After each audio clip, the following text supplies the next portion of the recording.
naghahanap o gustong makapag-asawa, in the future, hanapin ninyo ang ganitong mga babae, mag-pray kayo sa ating Panginoon. At sa mga babae, may asawa na o wala pa, o yung nabalo na, pagmasdan ninyo kung ano yung huwarang babae ayon sa binabanggit sa mga talatang ito. Ang sabi po rito, mahirap makakita ng mabuting asawa. Tama ba yun? Mahirap makakita niyan. Higit sa mamahaling alahas ang kanyang halaga. Kaya yung mga naghahanap talaga ng mabuting asawa, hindi yan basta-basta nag-aasawa. Bakit? Mahirap hanapin yan. At hindi yan nagmamadali. Dahil tinatansya niya yan eh. Yung relationship ninyo, yung engagement ba? Yung relationship ninyo na tumatakbo na ng ilang taon, kinikilala mo ng husto bago mo pakasalan. Only fools. Ano sabi ng kanta? Only fools rush in. Tama ba yung line na yun? Yung mga nakakaalam ng kanta na yun? Ang mga mangmang lamang ang nagmamadali. Dahil ang pag-aasawa ay hindi po pinagmamadali. Ang kasabihan nga ng mga nauna sa atin, hindi po yan parang kaning isusubo na pwede mong iluwa pag mainit. Dahil ang pag-asawa ay panghabang buhay. Kaya ang maghanap ng mabuting asawa ay hindi ganun kadali. Ang katulad niya ay parang mamahaling, o higit pa siya sa mamahaling alahas. Mayroong nagsasabi na, may translation na nagsasabing ruby. Alam ba ninyo ang ruby? Ang ruby ay isa sa mamahaling bato. Hindi nga tayo nakakita pa niyan. Sino nakakita na ng ruby? Dito sa atin, maraming ruby. Tingnan ninyo yung likod ng mga upuan na yan. Ruby yan eh. Yan, Pero wala pang nakakita. Perlas. Sino nakakita na sa inyo ng personal o literal na perlas? Wala pa rin. Ang ginto, mas marami nga tayong nakikita eh. Pero yung perlas, ruby at iba pang mga mamahaling bato ay mahirap tayong maka-encounter niyan. Diyan po inihambing ang isang mabuting asawa. Higit na mamahalin alahas ang kanyang halaga. Kaya sa mga may balak mag-asawa, huwag kayong magmamadali. Dahil katulad ng mamahaling mga bato, ruby o perlas, mahirap hanapin yan at napakahalaga niyan, yung mabuting asawa. Hello?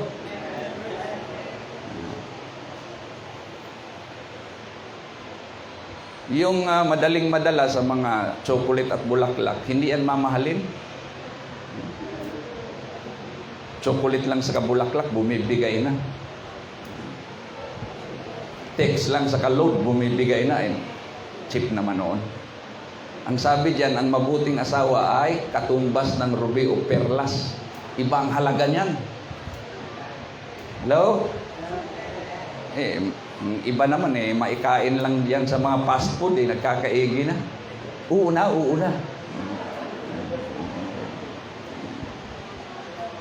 Hindi po ganyan mga kapatid. Amen? Usap tayo dito ng pangkaraniwang usapan. Yung mga nakikinig dyan, enjoy lang po kayo. Sino ang makakakita nito? Sino ang makakahanap nito? Actually, yun ang English version mga kapatid. Who can find? Ang tanong doon, who can find a virtuous woman?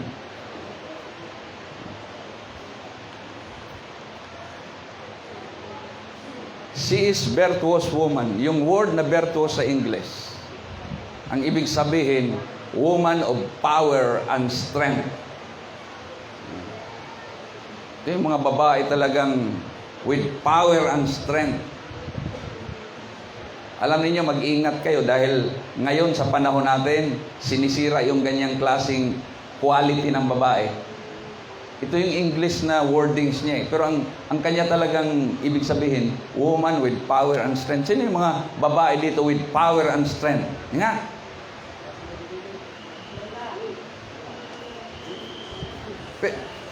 Nanay Emily, Nanay Melinda, nung kabataan ninyo, naalala niyo yung mga nanay ninyo. Ibang klase sila eh. Yung nanay nga namin, ibang klase yun eh. Itong biyanan ko mga kapatid, inabot ko ba yung biyanan ko? Isa siya sa unang nabautismuhan ko rito, 1990. Ano yun? Kita mo yung tinatawag na power and strength doon. Maaga pong nabalo yun. Nung dumating ako noong 1990, 4 ang kanyang mga anak. Pinag-aaral niya yun. Kasi maagang nawalan sila ng tatay eh. Pero nandun yung kanyang power and strength. Madiskarte, makikita natin yan eh. Yan po ang ibig sabihin. Sabi niya, mahirap maghanap niyan. Alam niyo sa panahon natin ngayon, mag-ingat kayo. Dahil sinisira yung ganitong klaseng potensyal ng mga babae. At ang isa po sa nakakasira dito ay yung mga pinapanood na masyadong nakaka-down ng emotion. Sa halip na mapanatili yung tatag, nagiging emotionally drain ang mga babae ngayon. Kaya huwag kayong magbaba doon, lalo paghapon. Nakakapagpahinga kayo. Ang pinakapahinga ninyo, yung inyong emotion ang tinitira. Panood ng mga nakakapighati ng mga panoorin. Nakakaiyak, nagsasampalan, nagsasabunutan. Huwag yan ang panoorin ninyo. Hindi, nakakasira yan ng ganyang potensyal. Kaya kita mo, hanggang nung magluto ka bandang alas 5, alas 6, iyak nang iyak ka doon sa harapan ng kalan. Dala-dala mo yung napanood. Inis na inis ka doon sa tridor. Hindi yan healthy mga kapatid. It can cause mga kapatid sa degradation itong tinatawag na potential power and strength ng isang babae. He was full of mental energy. She is invaluable. Her price is above rubies. No quantity of precious stones can be equal to her worth. Wala pong pwedeng ihambing na mamahaling bagay sa magaling o mabuting asawa. Amen? Sino ang may mabuting asawa? Taas ang kamay. Oy. Araw ngayon ng mga asawa. Yung mga may asawa dito, sino may mas mabuting asawa? Okay. Ayan. Nagtaas na ng kamay yung iba. Ang iba hindi makapagtaas ng kamay. Yung pala sa kanila. Kayong may mabuting asawa, tanungin ko kayo. Yung asawa kaya ninyo, pagbibilihin yan, ipagbibili ninyo?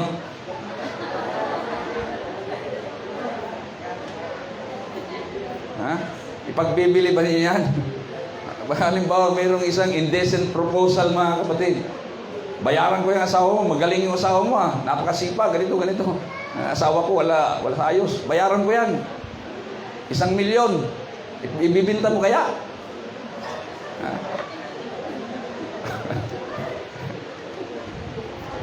Huwag na.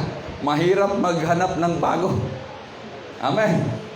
Mahirap kung mabuti yung asawa mo nako, ang hirap ibinta niya. Mahirap. Kaya her price is above rubies. No quantity of precious stones can be equal to her worth. Palitan ko ng isang baritang ginto yung asawa mo. Palitan ko ng diamante yung asawa mo. Papayag ka ba? Papayag ka ba? Mag-decision kayo ngayon. Baka mamaya may mag-alok sa inyo niyan. Dahil ang sabi nga sa Bible, mahirap maghanap ng ganyan. Kaya lubos ang tiwala ng kanyang asawa at saganang pakinabang ang nakakamit niya. Ang ganyang klaseng asawa ay talaga namang mapagkakatiwalaan yan. Panatag ang asawa niyan. Kahit umalis yung asawa, hindi mag-aalala yan. Nako, minsan nakakalungkot yung mga napapanood natin Pati yung mga drama na ginagawa nila pang television, pang pelikula, puro pagtataksil. Alam mo, yan ay isang pamamaraan na nagtutulak sa kalalakihan at kababaihan para maging taksil. Hindi yan nakakabuti. Akala niyo ba warning yan? Hindi yan warning. Actually mga kapatid, yan ang isang dahilan kung bakit marami ang natutulang na gumawa niyan. Dahil sa kapapanood niyan, brainwashing technique yan eh. They are setting examples o bad examples mga kapatid. Hindi dapat yan gumawa ng ganyan mga pelikula. Yan, isang araw nanonood ako ng mga video, sabi ko, ano ba namang klase? Ba't ito yung pinapabayaan sa television, pinapalabas? Ngayon, pinupost pa sa Facebook. Yung Facebook na-access ng mga bata eh. Napapanood nila yun. Yun, sa loob ng bahay, nandun yung hanggat nasa loob ng bahay, mayroong nangyayaring mga, alam mo na, pagtataksil. No? Hindi dapat yun. Dapat yun ay binablock. Eh kung kayo makapanood niyan, ako hindi man ako nag-ano yun, i-report ninyo para i-block ng Facebook dahil hindi nakakabuti yan. Kayo na lang mag-report. Pero itong mga mabuting babae, pag may asawa na, lubos ang tiwala ng kanyang asawa. Amen. Isang araw nakita ko yung itinulog doon sa isang sikat na pinupuntahan ng mga may reklamo. Aba, binalita nila, di ba? Tiwalang tiwala doon sa kanilang pare. Yung pala minimisahan na ng pare ng kakaiba. Hindi nila alam, nilagyan pala ng hidden camera doon sa kwarto, di huling-huli, hindi makatanggi, hindi talaga naman. Ang hirap ng ganun eh. Yan, kapapanood ng ganyan mga pelikulang kilig na kilig habang mayroong kasalanang ginagawa. So this woman is unspotted, walang maipipintas sa ganyang klaseng asawa. Kaya ang puso ng kanyang asawang lalaki ay matindi safely he trusts in her. And he knows she will take care that a proper provision is made for his household. So, yung mga lalaki, pag ganyan ang ating mga asawa, kahit umalis tayo sa bahay, tiwala tayo, ayos ang bahay, walang problema. Ang hirap kaya, umalis ka, tapos pagdating mo sa bahay, ang gulo-gulo. Dadat mo puro reklamo, huwag ganon. Hindi ganyan ang mabuting asawa at isang huwarang babae. Siya ay punong-puno ng kaayusan.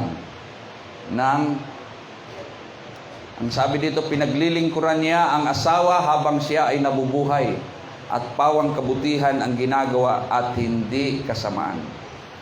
Yan ang mabuting asawa. Kaya kayo mga singles na kayo ay nagpaplanong mag-asawa, abay i-digest ninyo ito, i-personalize ninyo ang mga principles na ito. Actually, ito ay hindi imaginary principles. Hindi ito pinag-isipan ng isang tao tapos i-describe niya. Ito po, mayroon siyang isang nakikita na siyang dinidescribe niya mga kapatid. Mayroon siyang nakikita. Pinaglilingkuran niya ang asawa habang siya ay nabubuhay at pawang kabutihan ang ginagawa at di kasamaan.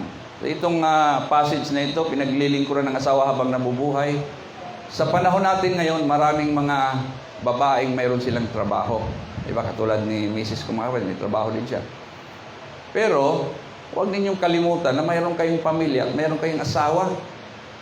Hindi po magandang tingnan na ubos-ubos ang inyong energy at sigla doon sa trabaho, pagdating sa pamilya, sa asawa, ay lantutay na. O bakit? Anong problema? Totoo ba sinasabi ko? Yeah, pinag-aawayan yan. Walang problema yung may trabaho kasi kahit naman sa Bible times, may mga trabaho yan eh. Pero, ay mamaya, matikikita natin yon. Ayos yung may trabaho ka, pero isipin mo may pamilya ka. Ngayon kung ayaw mo na ikaw ay may mag-alaga ng pamilya, huwag kang mag-aasawa, magtrabaho ka na lamang. Concentrate ka doon. That's fair. Pero mga kapatid, yung trabaho, nagpapakita ka, anong sipag mo, anong galing mo doon sa trabaho, tapos pagdating sa bahay ay hindi mo masyado nagagampanan. Unfair po yan. Dumating kami sa punto na ganyan, kaya 2 taon na pinatigil ko sa pagtatrabaho mga kapatid. Sabi, hindi tama yung ganun eh. It's unfair. Mabubuhay naman tayo na wala yan.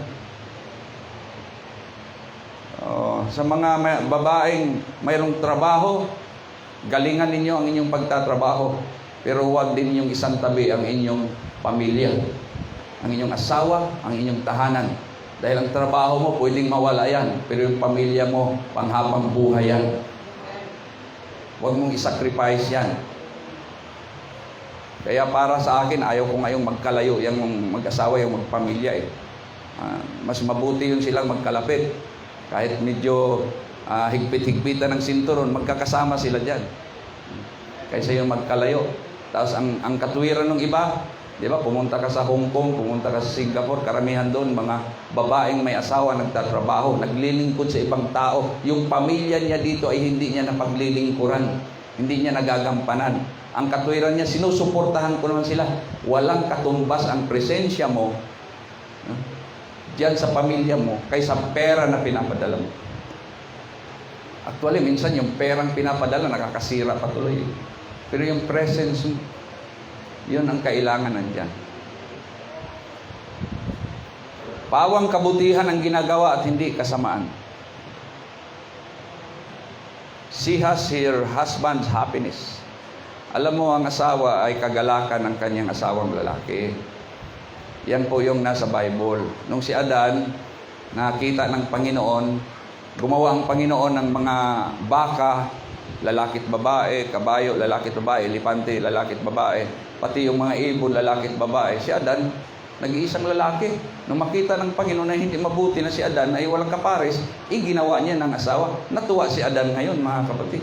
Kaya ang babae ay kagalakan ng kanyang asawa yan.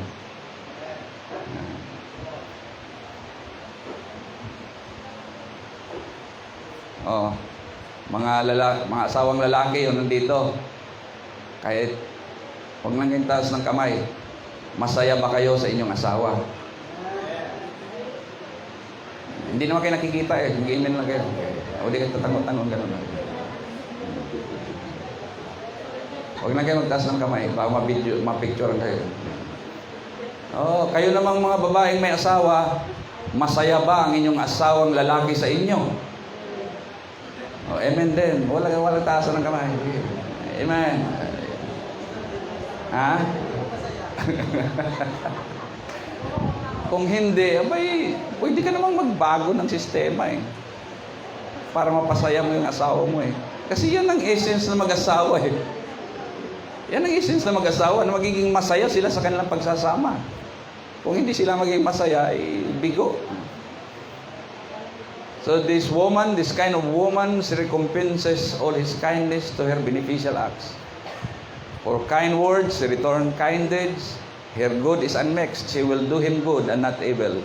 Her good is not capricious. It is constant and permanent while she and her husband live. Itong kanyang pagiging mabuti sa kanyang asawa, paggawa ng lahat kabutihan, wala siyang masamang ginagawa laban sa kanyang asawa. Kayo namang mga lalaki, mag-ingat naman kayo sa pagkikitungo sa inyong asawa. Lalo tigit yung asawa niyo ang naghahanda ng pagkain niyo. Hello? Pag yan ay malagyan ng pampatulog, tulog ka. Okay. So, ang pagiging mabuti ng babaeng ito ay hindi po kung kailan lamang siya nasa mood. Ang sabi niyan, it is constant and permanent. Habang siya at ang kanyang asawa ay nabubuhay. Ayan. Di po yung pag wala sa mood, talaga namang ang hirap. Ang hirap pag wala sa mood.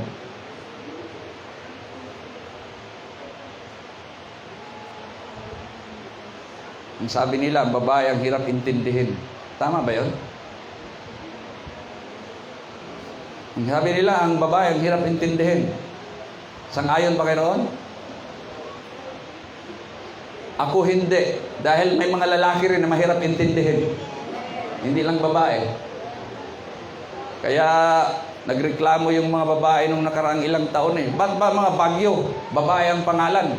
Kasi nga, ang Bagyo daw, ang bilis magbago. Sasabihin ng Pag-asa, papunta roon. Wala pang 24 oras, papunta na naman doon. Sabi lang, parang babae yan. Babago-bago isip. Umangal yung mga babae, women rights. Sabi lang, hindi kami papayag ng ganun. Kasi siyempre sa loob-loob nila, kahit mga lalaki, ganun din eh. Mayroon ding mga ganyan. Kaya ngayon, mayroon na ang mga bagyo na ang pangalan ay lalaki. Si Ulysses. Ano ba yung nakaraan? Sina? Si Rolly. Tatay mo. Yan. Tapos tumawag yung nanay mo. Ang sabi ng nanay mo, tumawag ito. Buti hindi dumaan dito sa amin ng bagyo. Sa loob-loob ko pa nung dumaan, asawa mo yan eh.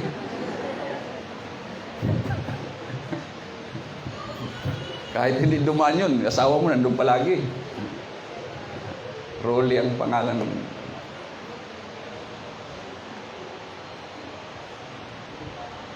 Ang kabutihan, hindi po yan modi. Yan talaga'y ginagawa. Bahagi ng buhay. Ang babaeng mabuti, huwarang babae, wala siyang tigil sa paggawa. Hindi na halos nagpapahinga. Humahabi ng kanyang tilang lino at lana. Na may kilala kayong babaeng ganyan? Yung bang hindi mapakali na wala siyang ginagawa? May kilala kayong ganyan? Pero nagpapahinga yan. Hindi naman yan babaeng na walang pahinga. Nagpapahinga din yan. Pero ibig sabihin, hanggat gising yan, parang hindi siya mapakali na wala siyang ginagawa eh. May kilala kayong ganyan? Maaring ang nanay ninyo ay ganyan. Sino ang ganyan ang nanay? No. Yung iba, hindi mapakali. Habang walang nadadaldalan. Pero yung iba, tahimik. Basta, sabi, kaya minsan, pag malaki ng mga anak, ang mga anak na nagsasabi, Nay, magpahinga naman kayo. Ano ba naman kayo? Kanina pa kayo kutingting ng kutingting dyan. Kasi para bang yung anak ng napapahiya doon sa nanay niya. Mayroong mga ganon. Hindi ba? Parang wala kong kausap dito. Sino ang mayroong ganyang nanay? Taas ang kamay. Kasi ganyan nanay namin. Hindi mo makita ang nagtatambay yun. Hanggat mayroon siyang pwedeng gawin, gagawin niya yon. Hindi yung maghapon halos nandun, nangangapit bahay, at kung hindi nangangapit bahay, nagsusugal, nagkikipag-inuman. Sasayang ng oras, yung sabi ng exhortation kanina. Sasayang ng oras. Pero ito, walang siyang tigil na paggawa. Yung ginagawa niya, yung mga kapag-ipakinabang, lalo tigil, para sa kanyang pamilya. Yun, no? Humahabi ng tilang lino at lana. Ginagawa nila dati yan, yung manual na paggawa ng mga tila. Hindi siya kontento sa... Ngayon ay, hindi na ginagawa sa atin yan. Yung naghahabi ng sariling tila. Ang daming ukay-ukay dyan, mura lang. Yan. Sabi rito, tulad ng isang barko, ang mabuting babae. Napuno ng kalakal, siya ay nag-uwi ng pagkain mula sa malayong lugar. Totoo, no? Ina-imagine ko ito eh. Sino sa inyo ang mga nanay ninyo, o di kaya yung mga may anak ngayon, na hindi kayo pwedeng umuwi na wala kayong pasalubong? Yan. Ganun ka ba? May pasalubong ka palagi? Hindi yan napapakali. Pag uuwi, nag-iisip palagi yan, ano ang pasalubong ko sa asawa o di kayo sa mga anak? Parang barko na galing sa malayo.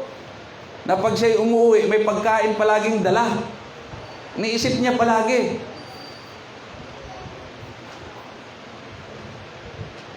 Sino ang may nanay na ganyan? Kaya lalo tigit nung maliliit pa tayo, excited palagi. Kaya nasanay tuloy sa pasalubong yung mga anak. Pag alis, pasalubong mo pasalubong. Oy, darating na yung si nanay, darating na. Kaya galing sa kung saan galing. Pero alam niya, oras na darating ang nanay, uuwi na yon. Magmumukhang matino dahil may pasalubong. Dahil kung hindi, magpapasalubungan ng palo. Yan ang isang mabuting babae. Inaalala palagi ang katuwaan ng kanyang pamilya, paano niya mapapasaya, kahit sa kaunting, maliliit na mga bata binibili yan kahit pa paano, mga candy, wala pang 10 piso napapasaya, nakagalakan na niya yun na makita yung kanyang anak, yung pamilya niya na natutuwa. Yan ang mabuting babae. Hello? Pag ganito ang usapan, alam kong ang inyong mga isip ay nagliliwaliw. Nag-iisip din kayo. So, ang mga babaeng ganyan ay palaging may pasalubong.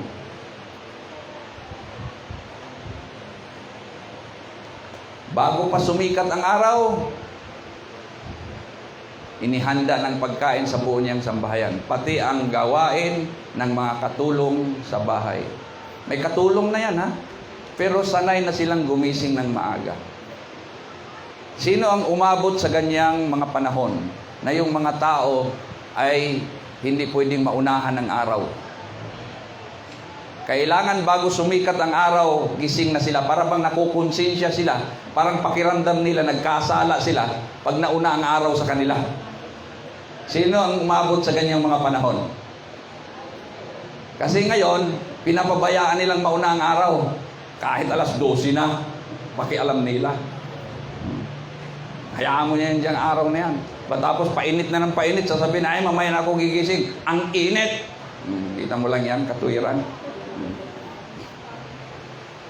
Pero, nung maliit pa kami, ganyan ang aming kinagisnan.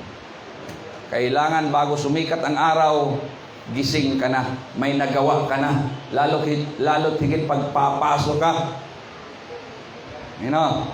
Nakapag-igib ka na ng sarili mo, mag-igib ka ng sarili mong pampaligo. Ngayon, hindi. Ang butihing ina, iinit ng tubig, nagsasalok ng tubig, ipinaghahanda ng pambihis yung anak, yung mabait na anak, ihahanda ng pagkain, tapos pagigisingin, ang bigat pa ng katawan, may pasok ka anak, bumangon ka na. Mamaya na po, napuyat ako sa kaaaral. Oo, kaaaral ng kung ano pinag-aralan. Ito namang ina, ang dakilang ina ay talaga namang pasensya ng pasensya, kaya nagbubunga nga na punong-puno ng pasensya. Tapos bago umalis, mag-ingat ka, umuwi ka sa tamang oras, ganito, memoryado na, kaya nabingi na. Pero yan po ang kalakaran ng mabubuting babae. Ito'y nagpapakita ng pagiging responsable. Gumigising siya ng tamang oras. Hindi siya nagpapabaya. Sinisigurado niya na bago magising ang kanyang pamilya, nakahanda na ang lahat ng para sa kanila. Kahit mga sabihin, may trabaho ako, bahala yung... Hindi, kahit yung may mga trabaho, ginagawa nila yan eh. Doon nga sila nakakatuwa eh. Papasok sila, mga halimbawa, teacher, kailangan makaalis sa bahay ng mga alas 6. Alas 5 pa lang, alas 4:30, gumigising na yung mga yan. Kasi ugali na niyan, naghahanda na lahat-lahat. Tapos mamaya papasok siya. Sinisigurado niya, bago siya pumasok, may pagkain, yung kanyang asawa, yung kanyang mga anak, ay mayroong pagkain. O bahala na kayo dyan ha, lalo pag nagmamadali. May nakaluto na dyan, mayroon ng ganito niyan, mayroon ganyan. Hindi ba't mabuti yan? Wala na. Yan ang mabuting at huwarang babae.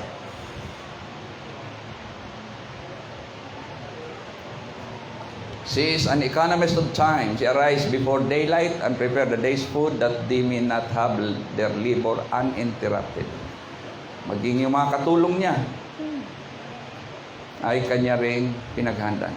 Mataman niyang tinitingnan ang bukid bago siya magbayad. Ang kanyang naiimpok ang ipinagtatanim ng ubas. Kita mo, ang babaeng ito ay masinop. Ha? Masinop siya. At isipin mo, nakakabili pa siya ng bukirin. Sa sarili niyang kita yan. Yun po ang intention ng verse na yan. Hindi yan galing sa asawa niya na siya nagpipilit. May pera ka dyan, bibilhin natin yun. May nakita ako doon kuhan, ganito, bibilhin. Hindi. Sarili niyan, di ba sabi kanina, gumagawa siya ng sarili niyang mga tila. Sabi diyan, kaya nakita ko dito, ang babaeng ito ay masinop. Nag-iipon siya. At yun po yung nanay ni Mrs. Napaka noon. Andito, si Julius ba dito? Wala.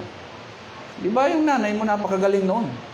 Umanga ko doon sa maiksing panahon na nakilala ko siya, nalaman ko mga kapatid, napagaling, madiskarte siya, may mga ginagawa siya. Minsan nga, nung ako'y doon tumutuloy sa kanila, nakihiga ko doon sa may kwarto, kakapakapa ko sa unan, may pera, nakaipit sa unan. Sabi ko, may pera ho dito. Pera pala ng nanay nila yun. Oh, hindi sila sinasabing naghihirap kasi maano siya, masinop siya. At nakabili pa yun, di ba, ng kuan? Yung dati naming tinitirhan, yung unang bahay, tinirika namin ng unang bahay. Ang alam ko, binili ng nanay niya yun. Wala na yung tatay nila. Nakabili pa ng lupa. Kaya nung tinitingnan ko ito, naalala ko yung nanay niya. Ito yung magaling na babae. Masinop. At sigurista, kita mo yan, tinitingnan muna niya yung bukid bago niya bilhin. Hindi yung basta't bili ng bili. Ang taong masinop, naninigurado yan, hindi yan papayag na masayang yung kanyang pinaghirapan. Kaya isa pa sa nakita kong magandang quality rito, hindi siya laspag. Hindi siya bili ng mga bagay na hindi kailangan. Ang binibili lang talaga niya ay yung kailangan. Kasi ngayon, yan po ang motivation sa atin. No? May message yung kaibigan mo, Mare, mayroon akong ano dito, ganito, ganito, ganito. Magagamit mo ito, ganito. Oh, mayroon ditong kape na may halong ganito, magaling ito, ganito. Bili naman si Juan. Nagaganya ka naman bumili, hindi naman kailangan. Dahil lamang sa ikaw inaalok. Pinapatulan mo naman. Abay, magkano rin yun? 20 pesos, 50 pesos. Abay, sayang yun. Mahirap kaya kitain yan. Walang basta-basta nagbibigay ng ganyang halaga. Ano? So, ang mabuting babae ay masinop at siya ay hindi laspag. At ito pa, ang kanyang naiimpok ay ipinagpapatanim ng ubas. Aba, talagang nag-i-invest siya. Hello, okay lang ba kayo dyan? Nag-i-invest. Hindi lamang siya bumibili ng kanyang mga gamit, nag-iisip siya kung anong ma-acquire niyang property at kung saan niya pwedeng i-invest ang kanyang pera na ito ay maging kapaki-pakinabang pa.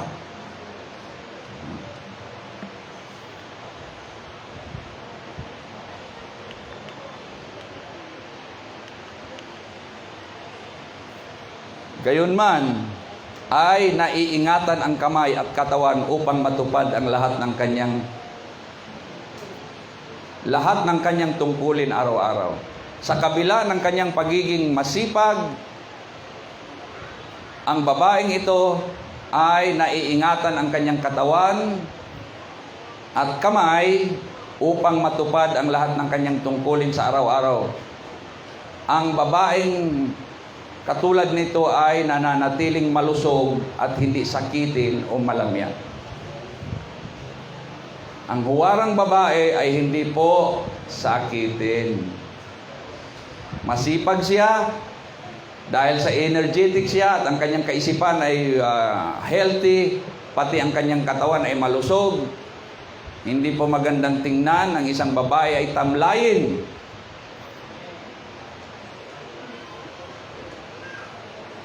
Hello.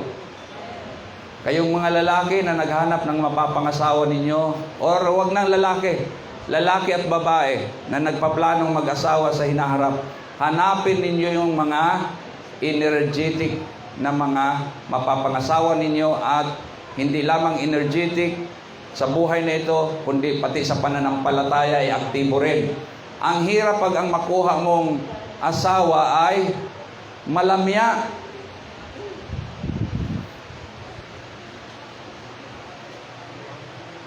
Napaka-seryoso ng usapan namin dito. Seryoso ng mga kausap ko dito. Di ba yung, nasa na si ganito, masama ang pakiramdam ko, mabigat ang katawan ko. Excited ka ngayon. Medyo nakabonus ka ng konti o di kaya nakabreak ka ng konti. May kumita ka ng konti. Mamamasyal tayo. Pupunta tayo sa ganito. Nung namamasyal kayo, walang kabuhay-buhay kasama. Killjoy. Excited ka eh. Gusto mong madala sila kahit paano mapasaya mo eh. Tapos, sakit ang ulo ko. Sakit ng pako ilakad. Sakit ng ganito. Uwi na tayo. Ano? Hindi ba? Di ba ma-imagine mo? Huwag yung imagine ninyo yung mga napapanood ninyo at yun ang i-idolize ninyo, yung ganyang klaseng mga babae. Anong aarte? Huwag ganon. Be realistic. Hanapin mo mga babae na talagang totoong mga babae, hindi mga artista. Hello? Kapapanood natin ng mga pelikula, pinapangarap natin yung mga actor sa mga actress diyan, mga artista yan, hindi man mga totoo yan. Yung mga realistic na mga tao na kailangan natin ito. Naiingatan ang kamay at katawan upang matupad ang lahat ng kanyang tungkulin araw-araw. Kaya yan ay mga malulusog, mga healthy po yan sila. Lahat ng mga kababaihang mga healthy, magsabi ng Amen. Amen. Ay, kakaunti.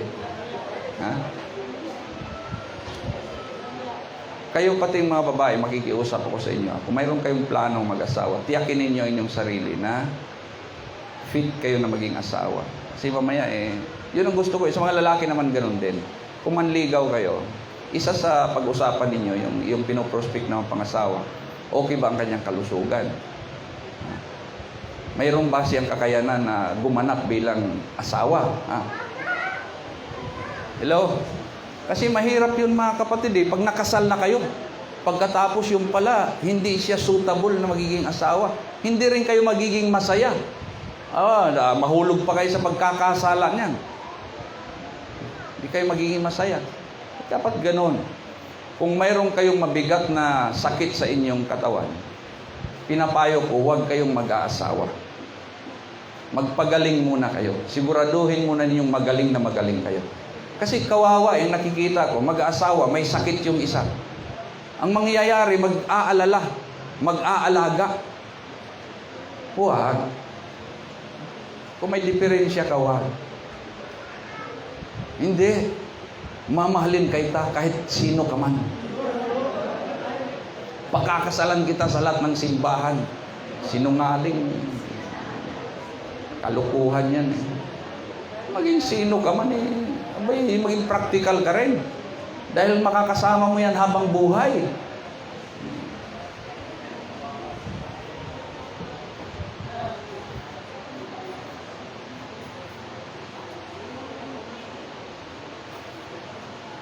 Kaya may mga nanay ngayon, mga health conscious. Lahat ng health conscious magsabing Amen. Mga nanay, ba't mga lalaki nasagot? Mga babae, lahat ng health conscious magsabing Amen. Panatilihin ninyo yan. Lalo't higit yung mga, kaya kayo niligawan at ginusto ng inyong asawang lalaki dahil napakaganda ninyo, napakamalusog ninyo, napaka-energetic ninyo. Kaya pag magbago ka, pag mag-asawa na kayo, mayroon din pagbabago ng pagtingin sa'yo. Sigurado yan. Kasi umiba ka Naiba ka. Pinabayaan mo yung sarili. Siya ay gumagawa ng mga sinulid at humahabi ng sariling damit. Gumagawa rin siya ng iba pang kasuotan at pinagbibili sa mga mangangalakal. So itong babaeng dinidescribe dito mga kapatid. Sabi ko siya, this is a real woman na na nakikita nung sumulat nito. Ayan, siya, may sarili siyang diskarte. Ito naman, sa panig niya, siya ay gumagawa ng mga sarili niyang tila, gumagawa siya ng mga kasuotan at pinagbibili niya sa mga ngalakal. Basta't mayroon siyang diskarte. Ang iba naman sa inyo, ang diskarte ninyo, nagluluto kayo ng kung ano-ano dyan, tapos pinagbibili ninyo. Napakagaling yan. Hello? Huwag kayong mahiya na kumita kayo sa disenteng pamamaraan kaysa naman manloko ng kapwa at manghingi. Wala yun. Magluto ka dyan ng ihaw-ihaw. Sabihin, ay, amoy ihaw-ihaw yan. Kahit amoy ihaw-ihaw, kumikita naman ng 200 araw-araw. Hindi. Kaysa naman yung palaging pabango, binibili pa yung pabango, tapos kung saan-saan hinihingi yung kanyang pambili ng pabango. Yan, hindi. Kumikita yan. Hindi nahihiya yan na maglako, nakasunong ng kung ano-ano, kahit isda yan mga kapatid. Wala yan. Para sa kanila, para sa kanyang marangal yan. Yung nanay namin, ganun. Lako ng isda. O, bibili ng isda, lalako ng isda, kasama ako, excited ako mga kapatid, masaya ako na nagiging model ko yung nanay ko mga kapatid. Kumikita siya kahit hindi ako binibigyan. No? Ako tagapasa ng isda, ako tagasunong ng isda. Gusto ko lang makatulong sa nanay ko. Natuto ako sa kanya, masipag siya. O. Kaya siya na yung walang ginawa, kundi, Mari, wala talaga kami ngayon, pwede makautang. Tapos doon sa tindahan, ang haba ng listahan ng utang, gumawa ng diskarte. Ang huwarang babae. Amen? Yung nanay namin, iwan ko lang itong bunsong kapatid ko, kasama ko rito. Pero ako ang panganay. Yung nanay namin, hindi ko nakita yon na naging palautang. Hindi niya solusyon sa buhay niya ang pangungutang. Hindi yun. Dumidiskarte yun. Wala akong alam na may utang yung nanay namin habang nandun ako magkasama kami. Ang pinakautang lamang namin doon sa tindahan, yung pinagdidelibera namin ng kupra. Pero ang tatay ko ang nangungutang doon. Natural yun sa mga ganong mga farmers. Pero yung nanay ko, hindi yun na pupunta sa kapitbahay para mangutang. Ang nakikita ko pa yon, yung iba ang pumupunta sa bahay, nangungutang. Pero yung nanay ko, hindi yun nangungutang. May sarili siyang pera, hindi marami. Kakaunti, pero pinapaikot niya yun. Kumikita siya roon. Libre na kami sa ulam. Dahil, siyempre, hindi man niya ibibinta lahat yung kanyang kwan. Libre sa ulam. So, ganon diyan. Yung mga mabuting babae, may diskarte po yan. Kita mo, nakakatuwa nga itong ilan sa atin dito. Lahat ng mga kapatirang babae na may mga diskarte, taas ang kamay. Si Nanay Emily nga kita mo si Nanay Emily, hanggang ngayon hindi tumitigil. Mayroon pa rin supermarket. Nanay na. Kasi nakasanayan na niya, buhay na niya yan Sasabihin na, dapat na nagpapahinga na kayo. Anong pahinga? Katuwaan na, kahit kumita yan kunti, bumibili sa kanya mga kapatid ng mga sitserya, kung ano-ano dyan. Maliliit na bagay Kasiyahan na yan. Hindi yan nasanay sa panghihingi. Kaya ituloy ninyo yan. Marangal po yan. At isa pang magandang impact yan, yung katulad nga nangyari sa akin, nakikita mo, yung nanay mo, yung magulang mo, dumidiskarte. Kaya naging impluensya sa buhay mo yun. Di ba? Umalis ako sa amin ng 17 lang ang edad ko. Katatapos ko lang ng high school. Pero kita mo, nag-survive ako mga kapatid. Nakita ko yung mga magulang ko Nagsusurvive kami.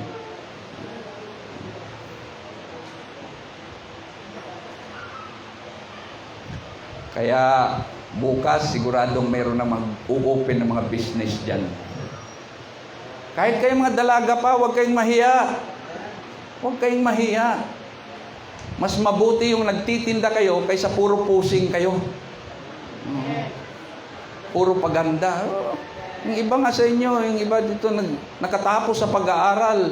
Dalaga yan pero ano siya? Nagtitinda siya. Wala dito si Ma'am Jeannie Lynn. Nagtatrabaho yon, kaya nakatira sa isang bahay, trabaho, at the same time, nagtitinda ng kung ano-ano sa mga kaklase niya habang nag-aaral siya. Nakatapos. Teacher na ngayon. Walang dapat ikahiya dyan. Marangal po yan. Marangal yan. Yan yung mga taong siguradong nagtatagumpay kaysa yung puro asa. Pinag-usapan natin dito yung huwarang babae.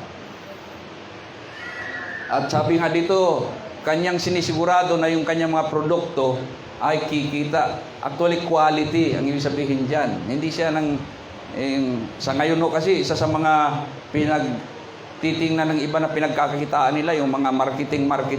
Nagpo-promote ng kung ano-anong mga product na hindi naman talaga kailangan sa bahay at hindi kailangan ng tao. Ang layunin lamang doon, kumita.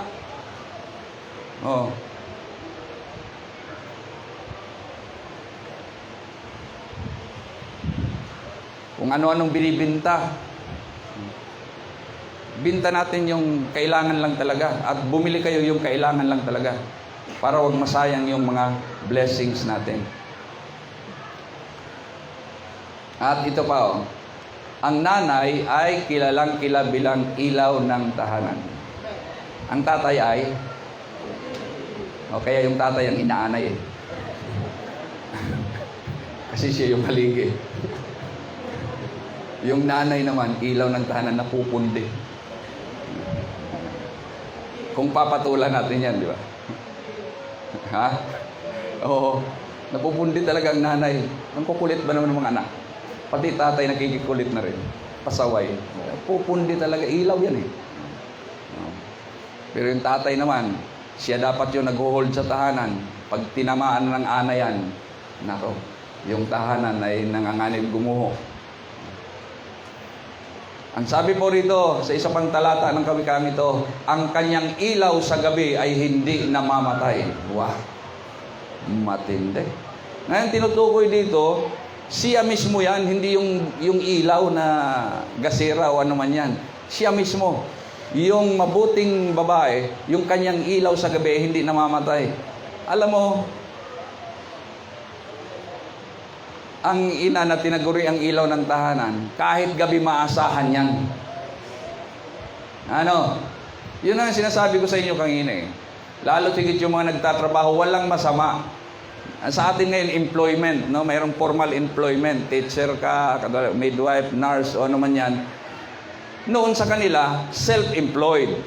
Pero may trabaho din sila. Yan ang pag-aralan niyo ang Bible Times. Sa pag-aralan namin yan, ang mga babae talaga, mayroon silang ginagawa, hindi pwedeng tatambay sila.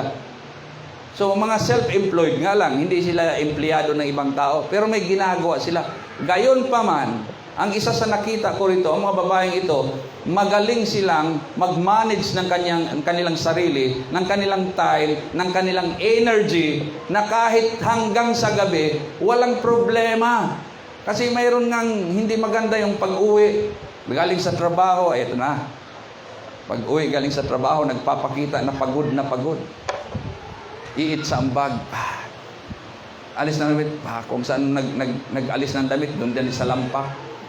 Sipa ng mga chinilas, mga sapatos nagkalat dyan. Bakit? Pagod na pagod daw talaga. Wala na. Pagdating ng gabi, lubat na.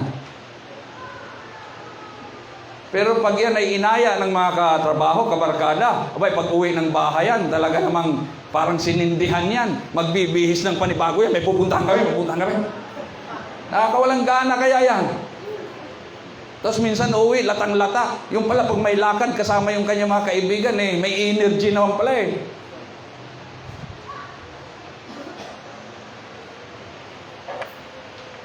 Pero yung mga huwarang babae, pagdating niyan sa pamilya, ayos. Okay pa rin yan, banding sa kanyang pamilya, sa kanyang asawa. Walang problema yan.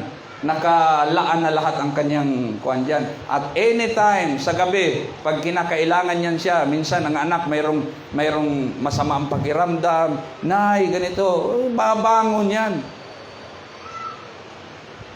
Dahil gampanin niya yan eh.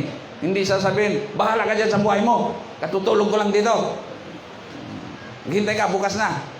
Hindi, masama talaga ang pakiramdam ko na eh. Ganito. Eh bukas na sumama ang pakiramdam dahil tutulog pa ka. Pero maasikaso yan. Di ba na anuhan nyo yun sa mga nanay ninyo? Kaya shout out para sa mga nanay na ganyan. Palakpak para sa kanila. Oo. Kita natin yan. Talagang hindi mapakali yan sa gabi. Lalo pag may dinaramdam ang mga anak, hindi halos makatulog yan. Maya-maya nakikiramdam yan. Mamaya sisilip yan. Mamamalayan mo lamang. May dadampi na sa iyong kamay. Inaalam kung kumusta ang iyong kalagayan. Lalo pag may lagnat ka. O ano ba, gusto mong kumain? Hating gabi yan. Mga alanganing oras sa gabi, babangon yan. Anong gusto mong kainin? Gusto mo ba ng lugaw? Gusto mo ng royal? Gusto mo ng skyflakes?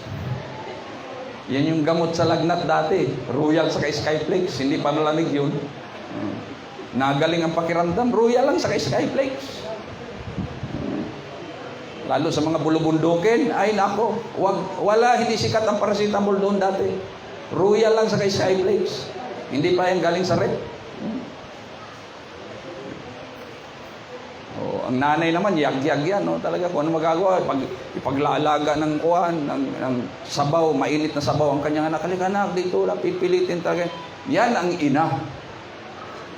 Pagkatapos, pagkalipas ng ilang taon, kung pagsalita na lamang yung nanay ay ganun. Kaya sa Bible, pinapapatay talaga yung mga salbahing anak eh. Dahil nakakaano ba? Pagkatapos silang alagaan, Magagantihan lang nila ng ganun. Kaya ang Diyos galit sa ganyang mga anak. Sa lumang tipan, pinapapatay talaga yan. Pero ngayon, walang mamamatay. So, lumalaban na daw.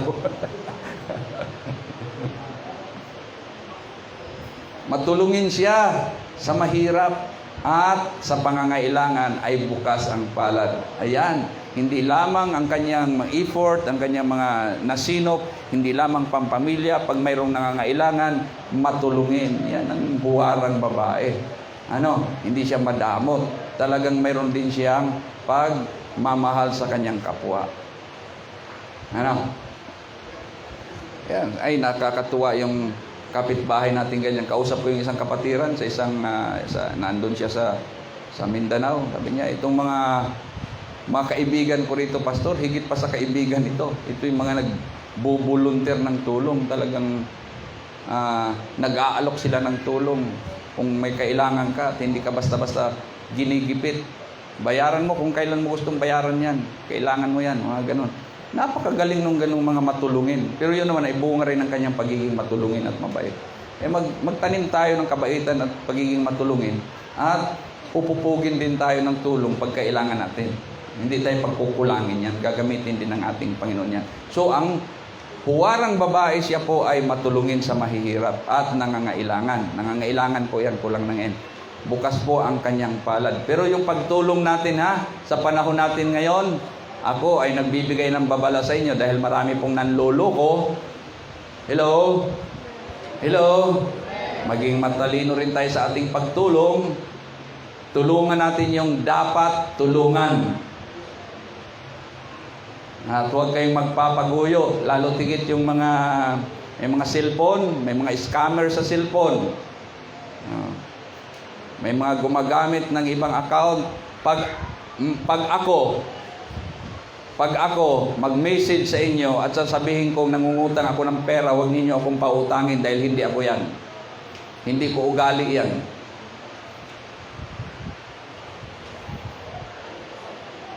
Hello? Nung nakaraan, ginamit yung pangalan ng isang pastor, yung account ng isang pastor, at nangungutang ng pera, nakauto. Mayroon talagang nagbigay. Buti na bisto. Mag-ingat kayo sa ganyan baka may gumamit ng mga pangalan ng mga kapatiran o account ng kapatiran. Pwedeng gawin yun Pagkatapos mangunguta, manghingi, huwag ninyong pagbibigyan. Wala kayong pagbibigyan. Mag-ingat kayo dahil ilang beses na nangyayari yan. Dito mismo sa loob, may mga ginagamit na mga pangalan ng mga tao para makapanloko ng kapwa. Tulungan natin ang dapat tulungan at yung mga nangangailangan. Yan po ang mga wala siyang pangamba sa darating na bukas. Ang babaeng ito, hindi ito ang tipo ng babaeng palaging nag-aalala. Di ba isa sa mga doktrina ng Panginoon sa Matthew chapter 6, huwag niyong alalahanin ang bukas. Sapat na sa inyo ang alalahanin sa araw na ito. Pagdating bukas, yun naman. Para bang nakalagay sa tindahan, walang utang ngayon, bukas na. Pagdating, bumalik ka kinabukasan, yun pa rin ang kalagay sa bintana Walang utang ngayon, bukas na. Hindi ka talaga makakautang pag ganun. Yung sabi ng Panginoon, huwag ninyong alalahanin kung ano mangyayari bukas. Sapat na yung mga alalahanin ngayon. Doon na kayo mag-concentrate. Ang sabi niyan sa English, mga kapatid, one day at a time. Kasi isa sa kinukontra ng Panginoon na yung pagiging nag-aalala tayo sa mga darating. Ang babaeng ito, wala siyang pangamba sa bukas na darating. Bakit? Prepared siya Mayroon siyang mga ginagawa kung sakaling anuman ang mangyari. Hindi siya nag-aalala, dumating man ang taginaw, pagkat ang sambahayan niya ay may makapal na kasuotan. At gumawa na rin siya ng makapal na sapin sa higaan. Kahit anong season man yan, mga kapatid, taginaw, tag-init, ang babae ito, prepared na siya dyan. Naka-sit up na lahat yon. O kita mo, kahit tag-ginaw, wala yung problema. Hindi yung kung kailan panahon ng tag-ginaw sa kamangangapa ng kailangan nila, ng gagamitin nila, hindi gawain niya ng mabuting babae. Mayroon siyang preconceived na mga notions, mga kapatid, at nagpe-prepare na siya para sa mga bagay na yan. Kaya sabi doon, hindi siya nag-aalala sa mga panahong darating. Kaya huwag ninyong ugaliin, mga babae, kahit mga lalaki na masyadong maligalig, palaging nag-aalala. Sabi ko nga doon sa isang kapatirang kachat ko, ay tumawag sa akin. Sabi ko, inanay mo, hindi talaga pwedeng wala yang inaalala. Sabi niya, Pastor, daughter knows best. Sabi niya, kilala ko yung nanay mo, totoo yan. Kasi, kaya sabi ko, hindi ko pinapatulan yan pag may mga sinasabi dahil buhay na niya yun eh. Di ba't mayroong ganyan? May kilala kayong ganyan? Para bang gusto palaging may inaalala? Gusto ba ninyo yan? Gusto ba ninyo yan? Tuwing makausap mo, may problema. Tuwing makausap mo, may inaalala. Ano na yan? Nakakaawa, pero payuhan mo, hindi rin naman natigil. Parang siya mismo ang nagmamagnet ng alalahanin. O, wag yan. Hindi yan ang buhay ng huwarang babae. Ang huwarang babae, mayroon siyang kapanatagan. Lalo't higit mananampalataya at may Panginoon siyang nagsasabing, hindi kita iwanan, hindi kita pababayaan. Kung mayroon kang mga mabigat na pasanin, ang sabi ng Panginoon, pumarito ka sa akin, bibigyan kita ng solusyon at kapahingahan. Kaya ang mga huwarang babae ay mayroong kapayapaan at kapanatagan. Gumagawa siya ng makapal na sapin sa higaan. Ang kanyang asawa ay kilala sa lipunan at nahahanay sa mga pangunahing mamamayan. So, respetado ang kanyang asawa pagdating sa kanilang lipunan. Dito, ano siya lumalabas na yung kanyang asawa ay isa sa mga opisyal ng kanilang lugar. Pero sino ang nasa likod? Kung bakit ang asawa niya ay ganun ang respeto ng kanyang mga kalugar? Dahil po, isa sa mga dahilan doon ay siya, yung mabuting asawa.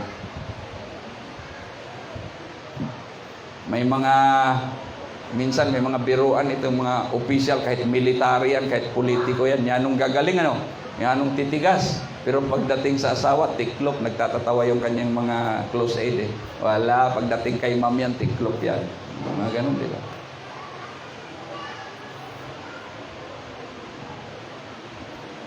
Mayroon na dati mayroon doon sa Sorsogon, nagbibiro siya, sabi niya, siya ay membro ng Puksa. Hindi namin makalimutan yun, kami ni Pastor Nomer magkasama. Mabiro lang yung tao. Dati siyang military, membro siya ng Puksa. Ang pinakahid nila ay general. Ang ibig sabihin ng Puksa, mga pambansang ugnayan ng mga kalalakihang sunod-sunuran sa asawa. Ang kanila pong logo ay ganyan. Ganyan. Sabi niya, mayroon pang cutics. Mga Puksa. Hindi. Astig ang dating, pero pagdating sa kay Mrs., tiklop naman. Pero itong babaeng ito, hindi. Iba siya Very supportive siya sa kanyang asawa at isa siya sa mga dahilan kung bakit ang asawa niya ay nahanay sa mga pangunahing mamamayan dahil nakita nila hindi lamang yung lalaki ang magaling, yung asawa niya ay magaling din. Kaya yung ganyang klaseng partnership sa leadership ay napakaganda. Mayroon silang alam nila kung paano ilagay ang kanilang sarili sa dapat nilang kalalagyan. Ang lalaki ay lalaki, ang babae ay babae. Lumulugar siya. Kaya yung ganyang klaseng mga magpartner, saan mo man isabak na larangan yan, ay nagiging matagumpay.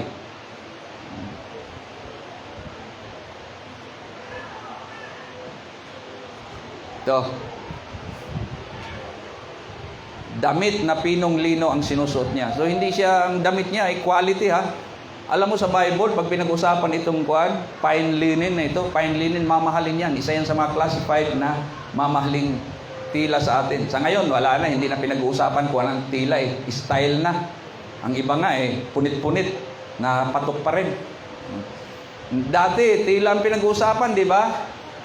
Si nanay, kayo ba dati naabot pa ninyo yung panahon na yan na ano bang tila ng damit mo? Yung pinag-uusapan ng tila eh. Yung quality ng tila. Nanay Emily, mananahi ka eh. Di ba dati pinag-uusapan eh. Ba, ang ganda ng tila ng damit mo ah. Ngayon hindi na eh. Yung style ang pinag-uusapan. Oh, nakakita na kayo dyan. Kahapon may nakita ako, babae. Nakasuot ng pantalon. Daming punit eh. Pero patok din ha. Oh. Tapos pumunta ka dyan sa tindahan. Ang daming mga damit na, lalo tigit yung mga maong, mga daming punit-punit. Binibili din ha. So, hindi na yung quality ng damit, kundi yung style na. Gusto maging kaiba. Hindi lang kaiba, gustong kapansin-pansin. Pero ang babaeng ito, ang sabi diyan, quality ang kanyang damit. Tuloy natin. Marangal at kapitapitagan ang kanyang kaanyuhan. Lahat ng marangal at kapitapitagan ng mga babae tumayo. Ang inyong kaanyuan, ang inyong dating ay marangal at kapitapitagan. Tayo. Tayo. Aba, ba't hindi kayo natayo? Hindi ba kayo marangal? Ano ba itsura nyo? Ayun tumayo si Ate Silvia. Sino kasunod? Sige. Ayun, si Nanay Melinda. Tia Susan. Ano ba kakahiyan ninyong marangal na may itsura nyo ah? Sino pa? Sige, tayo kayo. Yung marangal at kapit-kapitagan ang inyong kaanyuan. Yung dating ay marangal at kapit-kapitagan. Tayo! Si Nanay Bising. Sino pa? Kahit mga dalaga, tumayo kayo. Kung marangal at kapit-kapitagan yung itsura. Si Ate Andrea. Ito yung mga huwarang babae. Ganyan sila pag magkuhan. Magdamit, magayos. Marangal at kapitapitagan. Hindi yung kuan, motivation ngayon na pasiksihan. Aba, ito ang sabi ni kuan ni Pablo, ang mga babae naman ay dapat maging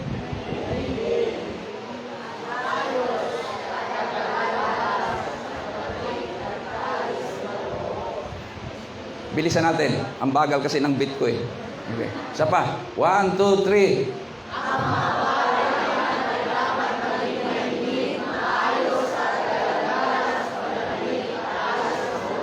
Sa mga hindi nakakabasa, basahin ko po. Ang mga babae naman ay dapat maging mahinhin, maayos at kagalang-galang sa pananamit at ayos ng buhok. Hindi sila dapat maging magarbo sa pananamit at maluho sa mamahaling alahas na ginto at perlas. Yan po ang mga babaeng makadiyos. Malinaw yan. Pagdating sa pananamit, dapat mahinhin, maayos at kagalang-galang. Minsan ko pang tinatawagan ang lahat ng mga babaeng mahinhin, maayos at kagalang-galang ang pananamit. Pwede ho bang tumayo kayo? Shout out para sa inyong lahat. Yun.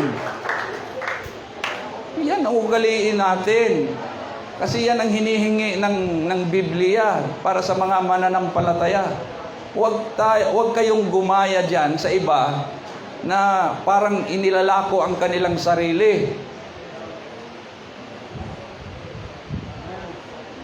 Pinagbubuyang-yangan. Abay, pag hindi talaga sila, tingin nila hindi mahalaga ang kanilang sarili, pinagbubuyang-yangan nila yan. Pero yung mga katulad ninyo na nagpapahalaga sa sarili ninyo, lalo't higit tinubos kayo ng ating Panginoon at pagmamayari kayo ng ating Panginoon, hindi mo gagawin yan. Mahalaga ka. Hindi lamang sa paningin ng tao, mahalaga ka para sa Panginoon. Kaya hindi mo ipagbubuyang-yangan ang sarili mo. Pagkatapos ang mapapaala mo ay ano? Babastusin ka lang eh. Sa tingin at sa isip. At yung mga hindi talaga makatiis ay magka-catcall pa sa'yo. Ibawal nga yung catcalling ngayon. Alam, catcalling yung sisipulan ka. Nga, mga lalaki, paano nga ang sipol ng ganyan? Alam na alam nila.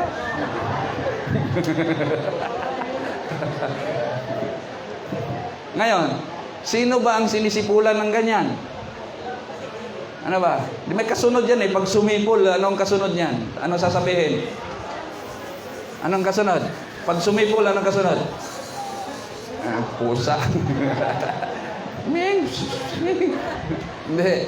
Pag sumipol ang lalaking ganyan, may kasunod na sasabihin yan. Anong kasunod yan sasabihin? Yan. Wow, sexy. O, di ba?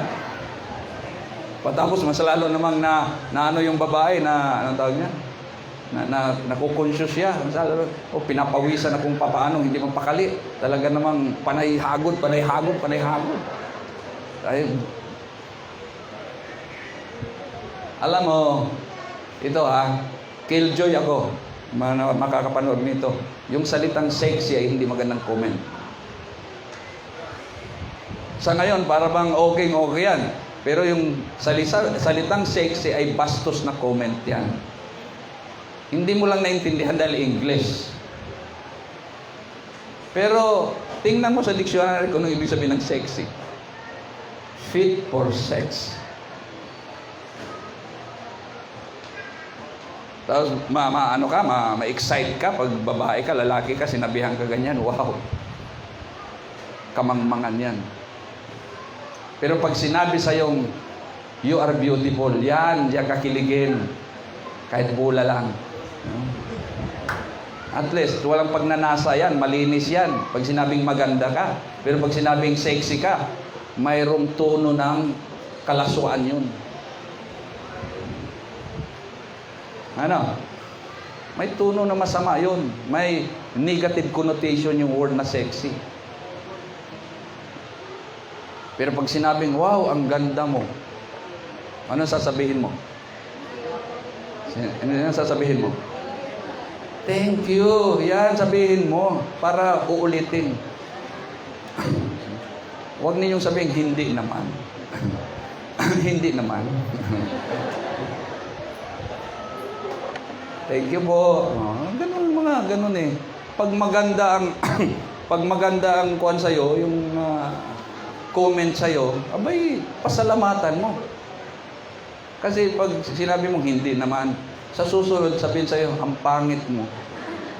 Sama na ugali mo. Ikaw hindi mo tinatanggap yung magandang comment eh.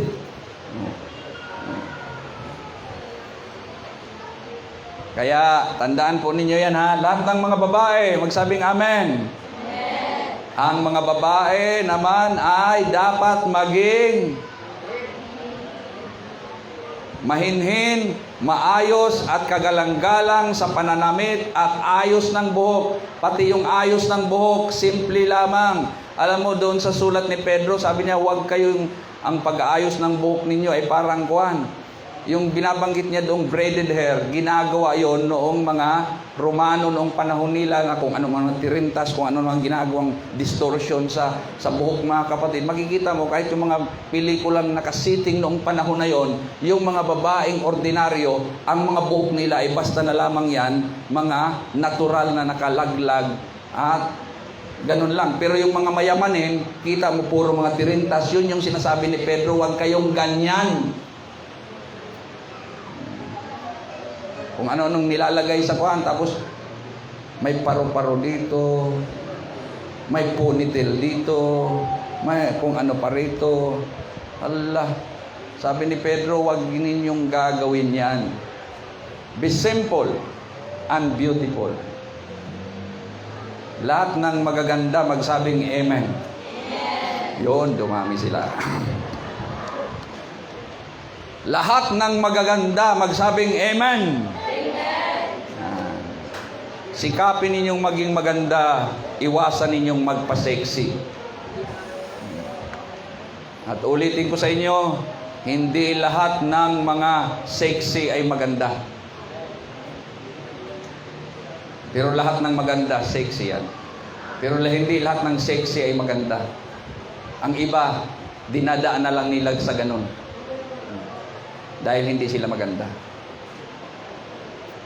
Ang mga salita niya ay puspos ng karunungan at ang turo niya ay pawang katapatan. Yan ang mga huwarang babae. Pag magsalita yan, talagang nakakatuwa. Hindi yan sinungaling. Hindi yan mahilig manira ng kapwa. Hindi yan, ayaw yan ng mga usapang walang kabuluhan. Ayaw yan ng mga usapang masama. Umiiwas yan. Yan yung mga huwarang babae. Ang salita niyan ay puspos ng karunungan at ng turo. At ang turo niya ay pawang katapatan. Gusto niya totoo. Gusto niya maayos na usapan. Kaya minsan, lalo tigit na naging mananampalataya na, alam niyo yung mga Bible principle, tapos nahalo ulit yan sa kanya mga kabarkada, tapos ito na naman ang kanya mga kabarkada, usong-uso ngayon yan eh. Mas maluko ka, mas sikat ka, parang ganun eh. Mas marami kang kalukuhan, magaling kang bumangka, mas sikat ka. Pero pag yan ay mga mga biblically influenced na ng mga tao, umiiwas na yan. At kung mayroon siyang karapatan magsaway, sasabihin, huwag na nga yan. Ayaw ko ng ganyang usapan. Di ba? Napapahiya yung kanyang mga kausap. Sa susunod, hindi na sila magkukwento ng ganyan pagkaharap sila. Bakit? Ang mga, lalo tigit itong mga babae, dapat magiging maayos ang ating pananalita. Dahil ang sabi nga ng Panginoon sa Bagong Tipan, mag-ingat kayo sa pagsasalita ninyo. Sabi ng Panginoon yan ha, dahil pwede kayong hatulan sa inyong mga pananalita.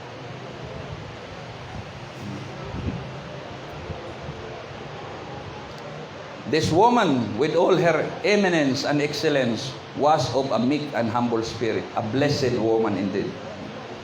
Sinusubaybayan niyang mabuti ang kanyang sambahayan. Kaya kayong mga lalaki, yung mga asawa ninyo, ipag-pray nyo sa Panginoon pag hindi sila ganyan. Hindi yung sinusubaybayan kung ano ang numero tumama, sinusubaybayan kung ano yung barahang ititira, sinusubaybayan kung ano yung palabas, kung ano yung sinusubaybayan. Ang sinusubaybayan niyang mabuti ang kanyang sambahayan. Hello? Hello? Di ba? Minsan, ang mga anak nga hindi sila natutuwa sa kanilang magulang. Ini-expect nila sa kanilang mga magulang, nandoon yung mga family woman sila. At hindi siya kumakain ng tinapay ng katamaran.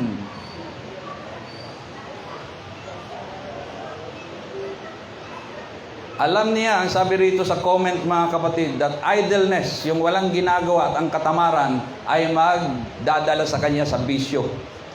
Kaya, bawat isa sa kanila, yung mga anak niya pati tinuturuan niyang magtrabaho.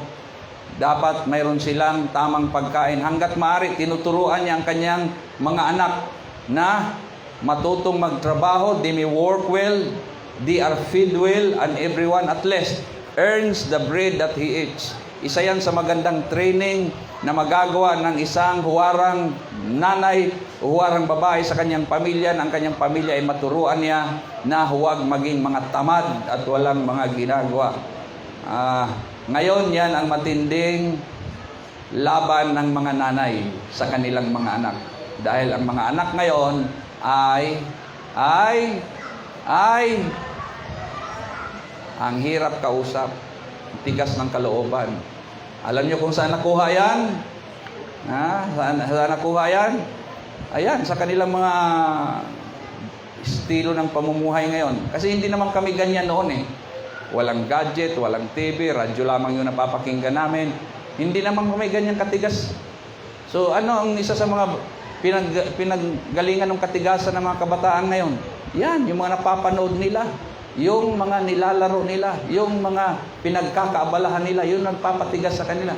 Dahil hindi kami ganyan. Noon, nakukuha kami sa tingin. Ngayon, pag tinitingnan mo, titingin din. Ikaw ang kukuhain sa tingin. Nabaligtad na. Para bang sinasabi, titingnan mo ang ganon.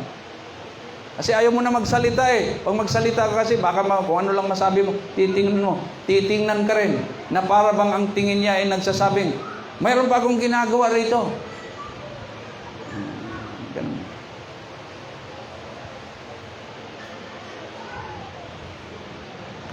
Pero noon, pag tiningnan kami ng ganon, aba, tiklop ka na, kumilos ka na. Dahil pag hindi ka makuha sa tingin, may tama ka.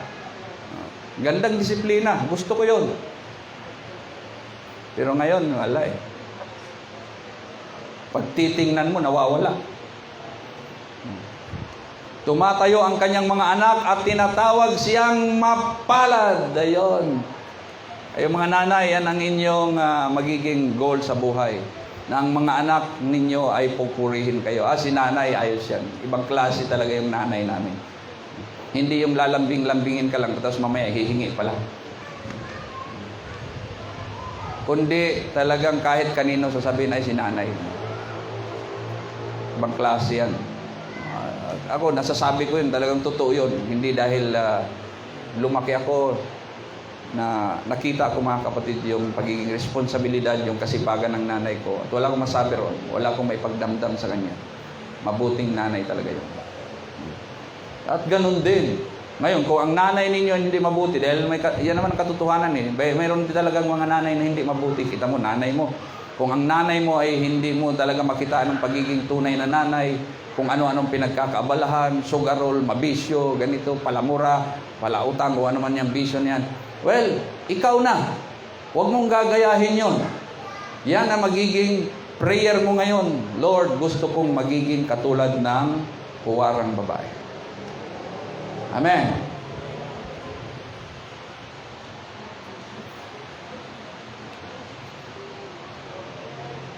At yung kanyang asawa, pinupuri siya.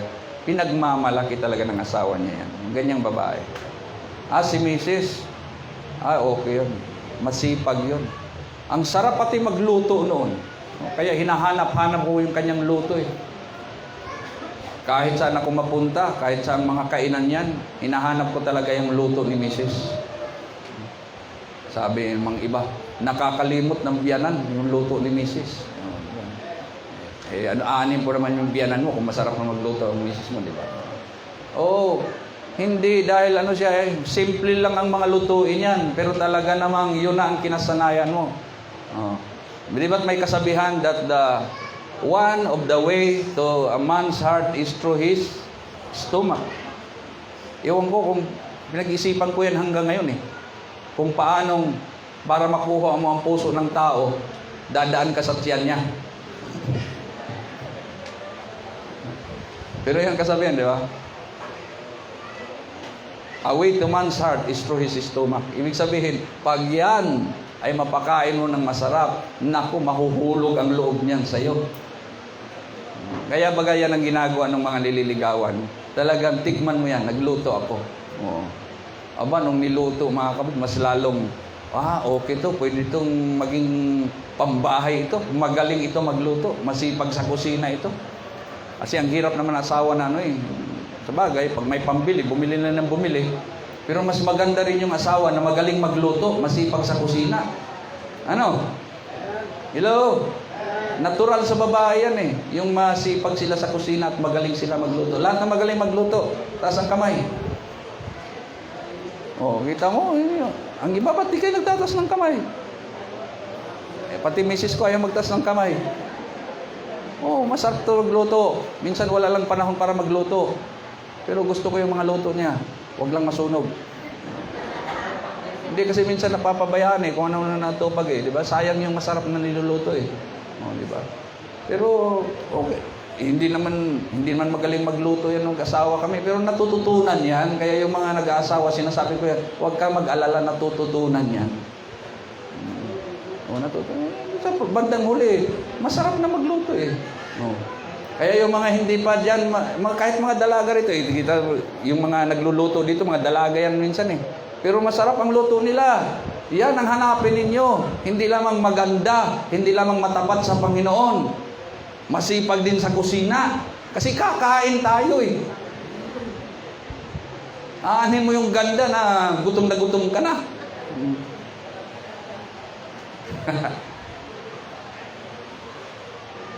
Kaya yung kanyang asawa talagang puring-puri din siya. Misis ko, quality yan. Hindi ko ipagpapalit yan. Kaya aawit yan pag sa anniversary nila. Hindi kita ipagpapalit. Ano ba kasunod mo?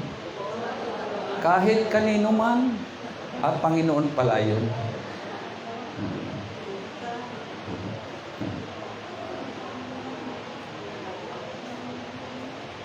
The thing is, her husband is so satisfied with her conduct.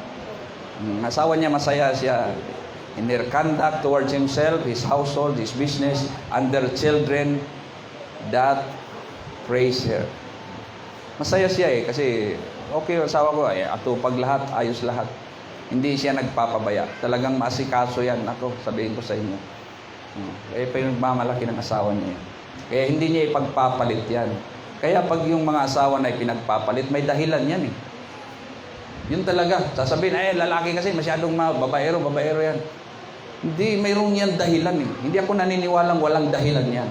Dahil kung walang dahilan para ipagpapalit, bakit naman ipagpapalit? Pero sa atin naman, sa mga Kristiyano, hindi ginagawa yan dahil ang isa sa kinoconsider natin yun, malaking kasalanan. Pero pag hindi mananampalataya, di ba? Usong-uso yan eh. Kasi may dahilan yan. Yun ang dapat tingnan doon. Anong dahilan? Bakit ang lalaki o ang babae, ipinagpalit niya yung kanyang asawa? May dahilan yan. Tanungin mo yan, may sasabihin yan. Bakit pinagpalit mo? Bakit nagano ka na? Kasi may sasabihin yan eh. May dahilan yan. Hindi pwedeng walang dahilan yan. Kaya, sa atin, lalo tigit yung mga mag-aasawa at yung mga may asawa, huwag tayong gagawa ng dahilan, ipagpapalit tayo.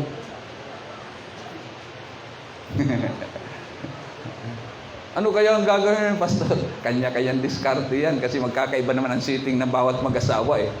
Pero gawin mo ang lahat ng magagawa mo para huwag kang ipagpapalit. O di kaya huwag kang ipagbibili. Kasi nga, ikaw ay walang kasing halaga. Aba, naku, hindi ko ipagpapalit yung asawa ko. Talaga namang, hindi ko alam kung makakita pa ako ng higit pa riyan. May magandang comment eh. Alam mo, yung kagandahan, ano nga sa English yan? Beauty is deceit and Hindi yan. Yan yung verse na yan sa English.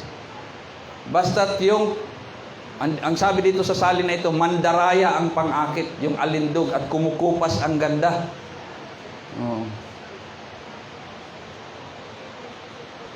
Huwag yan ang ating magiging pamantayan. Kisyo maganda, kisyo gwapo, yun na. Marami nang kuwan dyan. Marami nang desperado dyan. Dahil ang pinagbatayan lamang nila yung dating. Tingnan mo rin yung quality. Kaya nga alam niyo, favor is deceit and beauty is vain. Sabi diyan. Favor, actually yung favor, yung kanyang kaanyuan, yung kanyang dating. Kung yan lang ang pinagbatayan mo, hindi. Kaya nga ito lalo tigit sa mga lalaki, mabuti na kayo ay pumunta sa mga magulang ng babaeng yan. Dahil yung mga magulang yan, siya yung higit na nakakakilala sa anak nila. Papayuhan ka niyan. Naku, Otoy, itong anak ko, sabihin ko sa iyo, itong anak ko talaga namang hindi yan maasahan dito sa bahay. Kung yan ang gusto mong mapangasawa, ihanda mo ang sarili mo. Handa ka ba na ikaw ang aasikaso sa bahay? Dahil itong anak kong ito, hindi talaga yan maasahan dito sa bahay. Yung anak kong yan, Otoy, talagang napakalayaw niyan. Mas gusto niya maglakwat sa kay magtira sa bahay. Kaya dapat yan tourist guide.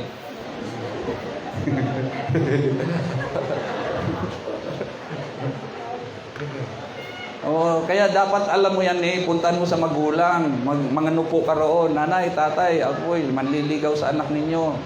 Ganito. Kasi papayuhan ka niyan. Yan ang nakakakilala. Ngayon, kung ang anak nila ay mabuting babae, kikilatisin ka naman yan. Ano kaya itong kuhan? Kasi itong anak ko, pinalaki ko ito ng maayos. Pinalaki ko ito ng masipag. Ano naman kaya itong lalaking mapapangasawa niya? Ano bang trabaho mo? Taga saan ka ba? Sino ba mga magulang mo? Bina-background check ka. NBI yan. Hihingiin ka pa ng NBI niyan. Otoy, sa susunod mo pagbalik, magdala ka ng barangay clearance sa NBI ha? May malay mo, kriminal pala yung nanliligaw sa anak mo. Maamo lang naman yan dahil nanliligaw eh. Yung pala, may record na hindi maganda. Pwede, wala nang masama doon. Hingian mo ng police clearance. Gusto mo, ano pa eh, ikaw ba'y nabakunahan na?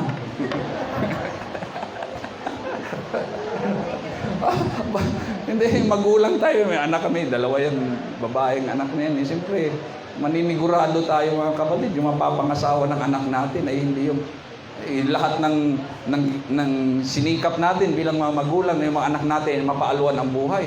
Tapos mapangasawa lamang, pinahirapan sila sa buhay. Hindi makatuwiran yun. Kaya may mga magulang na binabawi yung anak nila. Hindi bali ng hiwalay kayo. Kaysa man makita kong naghihirap ka dyan, nagtitiis ka dyan. Kasi hindi yan ang pangarap natin sa mga anak natin. Kaya kayo naman, huwag kayong pabugso-bugso. Huwag puro mukha ang nakikita ninyo. Mas mabuti yung gwapo, responsable, masipag, may pera, may trabaho, may sarili ng bahay. Yan, hanapin nyo. Tapos, pag maghanap naman kayo ng babae, yung babaeng maganda, kahit hindi masyado maganda, pero masipag, masunurin, mabait, tapos matapat na naglilingkod sa Panginoon. Yan, hanapin natin yung ganon. Ano? Ba't parang hindi kayo, basta't yun para sa akin. Dahil, yung pang-akit lang, napaka-tindi ang dating nito, pang Miss Universe. Alam mo, yung sobrang ganda, ang dami mong kaagaw dyan. Ang daming may gusto dyan. Problema mo yan, lalo pag kasintahan mo, ang daming manliligaw pa rin dyan. Ikaw gusto mong sumagot na sa'yo, oo na, magkasintahan na kayo. Gusto mo, ikaw lang hindi mo pwedeng mapigilan Napakaganda Kaya marami pa rin na manliligaw dyan. Kaya mas maganda yung hindi masyado maganda. Huwag naman yung pangit. Masyado maganda. Kahit papaano, wala masyado nangungursunada roon. Tapos simpleng-simple pa yan. Kagalang-galang ang dating. Maganda yung mga babae kagalang-galang Dahil kahit yung mga lalaki, para bang alof, yung para bang, mahirap. Ba't hindi mo ligawan? Mahirap. Mahirap yan si Juan. Di ba? Kasi, nandun yung respect Iba ang dating ng babaeng ito. Hindi ito babaeng parang napakadaling Juan Hindi ito babaeng mumurahin o mahinang klase. Ano itong babaeng ito? Decente ito Kaya kahit yung mga nangungursunada sa kanya, ano rin sila? Alanganin din siya Yan mga Juan, kailangan natin. Huwag masyado doon. Lumilipas ang ganda. Ang sabi nga rito, sabi ng comment beauty, elegance, of shape. Di ba? Kasi ang isa sa pinag-uusapan ngayon, yung hindi lang maganda, kailangan maganda ang korte. Kaya, di ba sabi doon sa previous verse, yung kanyang mga anak ay talagang nagsasabing siya ay mapalad. Yun ang mga anak minsan, sabi, kumusta nanay mo? Malapad. Hindi mapalad, malapad. Hindi, ayos si nanay ngayon, malusog siya. Healthy. Ibig sabihin mataba. But beauty, elegance of shape, symmetry of features, dignity of mien, and beauty of countenance are all vanity. Dahil pag yan ay nagkasakit, yan ay mayroong dinaramdam, yan ay namatay, wala naman yan Bali wala yan. Kaya yung good quality ang hahabulin natin, hindi lamang yung mga surface beauty and quality. Hindi yan. Kasi madali namang gawin yan Pero pag magkasakit yan, alam mo yung babaeng maganda, nung mga nakaraan may nagpo-post marami ang nag-aalala dahil sa kalagayan ni ganito. Yung mga artista na nagkakasakit, pagkatapos ipinupost yung picture na may sakit sila, ay ang pangit pala kasi walang makeup. Di ba? Tapos may sakit pa. Walang maganda pag may sakit. Pag yan ay namimilipit na sa sakit, wala nang maganda dyan. So ganun lang ang ganda. Mayroong pwedeng sumira sa kanya, pero yung inner beauty ng isang tao, yan ang mahirap tanggalin. Kaya nga sabi ni Pedro, mga kapatid, sa kanyang sulat, gayahin, ang linangin ninyo ay yung inner beauty na siyang mahalaga sa paningin ng Diyos. Pangloob na kagandahan. Pinag-usapan natin dito yung mga babaeng uliran. Ang babaeng natatakot sa Panginoon ay pararangalan. Sabi doon, ang kagandahan ay pandaraya yan, lilipas din yan. Ang pabor ay mawawala din yan. Pero ang babaeng natatakot sa Panginoon, siya ay pararangalan. Yan. Ulitin ko sa inyo, na maghanap ako ng pangasawa, ito ba yung verse na aking pinanghahawakan? Yung babaeng may takot sa Panginoon. So yun yung malaking point ni Mrs. Kaya ginusto ko, mga kapatid. Dahil nakita ko may takot siya sa Panginoon. Yung pinakamalaking point. Amen? Parang hindi niya matanggap. Ewan ko lang sa kanya. Pero yun, nung nag-pray ako, nung naghanap ako mga kapatid, ito yung verse na pinanghawakan ko. Ang sabi doon, favor is deceit, beauty is vain, but the woman that fears the Lord, she shall be praised. So yun ang hinanap ko. Yun ang pinag-pray ko. Yung babaeng may takot sa Panginoon. Dahil papasok ako sa ministry. Nag-i-start na ako ng gawain dito eh. Oh. So binigay ng Panginoon yung nararapat mga kapatid. And then, andito kami after almost, ilang taon ba tayo? 27 years na. Magkasama, magti-30 years na ang gawain. O ito mga kapatid, kailangan yon. Amen. Nag-iisip-isip na yung mga lalaki. Oh. Pero kayo mga bata pa, huwag muna kayo mag-isip ng ganyan. Ha? Tapusin yung pag-aaral ninyo. Magkaroon kayo ng trabaho. Bago kayo mag-asawa, dapat mayroon kayo sariling mga bahay. Hindi kung saan-saan kayo titira. Kasi pabigat kayo. Kung kayo makikitira pag may asawa na kayo. Kahit pa bahay na magulang nyo yan. Tindi naman si pastor. Matindi. Pero yan ay totoo. Kayo na mga babae, huwag kayong, hindi ko na yan palalagpasin. Baka hindi na ako makikita ng ibang gwapo. May mas gwapo dyan. May mas gwapo dyan. Sabihin ko sa inyo, yung gwapo ang kasintahan mo ngayon, may mas gwapo dyan. Siguraduhin mo, bago kayong mag-settle. Kaya nga tawag dyan sa pag-asawa minsan, settle down. Paano kung mag-settle kung wala kang bahay? Wala kang gamit? Wala kang alam na trabaho? Wala kang income? Anong settlement doon na nangyayari? Wala. Wala kang settlement. Palipat-lipat nga kayo eh. Kung sino ang magmamagandang loob sa inyo eh. So marriage is actually settlement. Yan yung nasa isa sa mga papilis eh. Settlement. Pero mga kapatid, kung wala nga, yung babae na may takot sa Panginoon, siya ay pararangalan. Yan po ang hanapin ninyo. Kaya bago kayo manligaw, maniwala kayo sa sinasabi sa Biblia. Ibigay sa kanya ang lahat ng parangal, karapat dapat siya sa papuri ng bayan.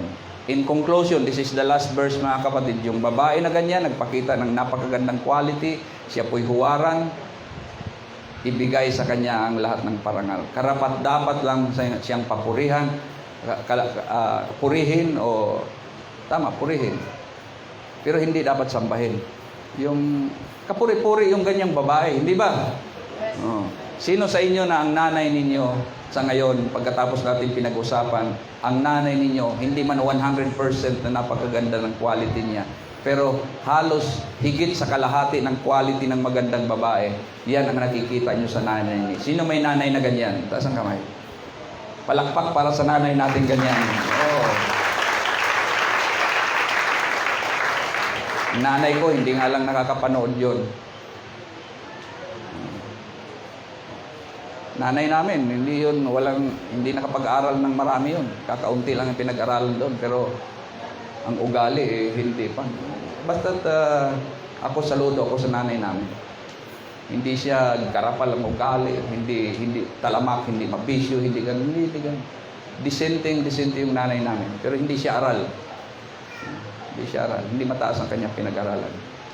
So, pasalamat kayo kung mayroon kayong mga ina na ganyan, kahit kayong mga lalaki, kung nanay niyo ganyan. Wala kayong karapatan para sila isuklian ng anumang ikasasama ng loob nila. Dahil napakalaki ng puhunan na ginawa nila sa atin. Mula sa pagbubuntis hanggang sa pag-aalaga, hanggang ngayon nag-aalala sa atin. Lalo tigit yung mga hindi umuwi sa tamang oras, bigla na lamang nawawala. May marami ngayong mga magaling na mga sa disappearing act. Bigla na lamang nawawala. Nandiyan lang yung kanina. Nasaan na naman yun? Tapos titext mo, nasaan ka? Dito sa bayan.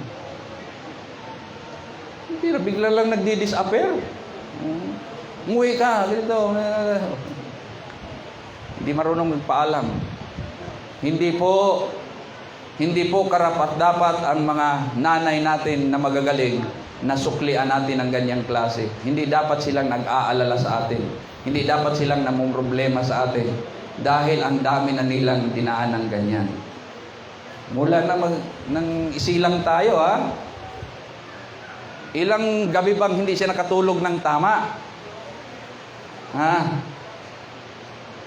Palagay mo, Jericho, nanay mo, ilang gabi kayang hindi nakatulog ng tama yon nung ikaw ay pinanganak? Malay mo, hindi mo man alam yun eh. Basta ikaw, unga ka lang ng unga eh. Pag nagutom, nanay naman kahit pupungas-pungas, puyat na Leia, no. Tapos nung lumaki na eh, hindi. Sabi ko, hindi pa tapos yan. Nangungonsumi pa rin ang nanay hanggang ngayon. Dapat may panahon na tumigil na sa pagkukonsumi ang dakilang nanay natin. At sila naman ang pinapasaya natin. Ano? Okay ba mga anak? Nanay natin. Sabihin ko sa iyo, ako may asawa ko ha. Pero mas mabigat ang responsibilidad ng nanay pagdating sa tahanan kaysa mga lalaki. Maliban na lamang pag yung lalaki ay houseband at yung babae ang nagtatrabaho. Kasi may houseband eh. Hindi sila husband, houseband. Sila yung nasa bahay. Yung panganay naming anak, ako ang houseband eh. Ako nag-alaga. Kaya naranasan ko kung gaano kahirap mag-alaga ng bata. Kaya nung pangalawa, kay Ivy, sabi ko ayoko na. Kaya kumuha na ng tagapag-alaga. Eh, mahirap. O, tapos yan, no? Alam ko kung paano ang bata eh. Mahirap yan. Nung nilabas ay cute na cute tayo. Pero bandang huli, inis na tayo. Lalo na nung nakakalakad, abay tuwang-tuwa tayo, lumalakad na. Nung hinahabol na, inis na tayo, sana naman, nadapa na naman, nasubsob na naman. Pero gustong-gusto mo palakadin. Buti pa, hindi nakalakad eh. Hindi pa pwede. So, salamat sa Panginoon, sa ating mga nanay. Purihin ang Diyos at binigyan tayo ng magaling na nanay na siya mag-alaga sa atin. Mga babae, payo ko lang sa inyo, pakiusap ko sa inyo, lalo tigit tayo, mga mananampalataya, gayahin ninyo ang ganitong klaseng babae. At yung mga lalaki, kung kayo may balak mag-asawa, hanapin ninyo ang ganitong klaseng babae. Pray kayo sa ating Panginoon. Purihin kadakilang Diyos, salamat po. At kami ay nandito dahil po sa aming nanay. Siya po ang nagdala sa amin ng ilang buwan sa kabila ng mga hirap na kanyang tinanas, sa kanyang pagbubuntis, hanggang sa siya po'y makapanganak, Panginoon. Tiniis niya lahat yon hanggang sa pag-aalaga niya sa amin. Mapalaki lamang kami ng maayos. Kaya turuan mo kami ng isang mabuting pag-uugali kung paano ang nanay namin ay amin namang masuklian ng mabuti at hindi po pasakit, Panginoon, ang aming magawa laban sa kanya. At lalo tigit sa mga nanay, Panginoon, na sila po'y gumanap po talaga sa kanilang pagiging nanay, Panginoon. At kung mayroon man pong mga ina sa ngayon na wala sa ayos, maling problema o mga masamang impluensya na nakadala sa kanila, dinadalangin po namin, Panginoon, na sila po ay magiging maayos, lalo tigit sila po'y maglingkod sa iyo, Panginoon, at makawala sila sa mga masasama na nagiging impluensya sa kanilang buhay at mapagtuunan nila ng maayos ang kanilang responsibilidad. Sa pangkalahatan, kami po ay nagpapasalamat sa iyo, Panginoong Diyos, dahil sa mga nanay na siyang ginamit mo para po kami ay mabuo bilang mga tao, Panginoon. Sa pangalan ni Jesus, ito po ay aming pinapasalamatan. Amen. Praise God.